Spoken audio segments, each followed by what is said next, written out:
மனிதர்கள் சில நேரம் நிறம் மாறலாம், மனங்களும் அவர் குணங்களும் தடம் மாறலாம்.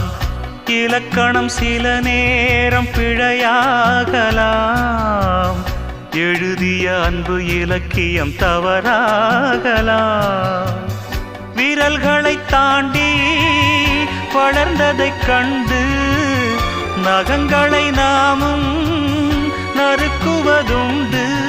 இதில் என்ன பாவம், எதற்கிந்த சோகம்?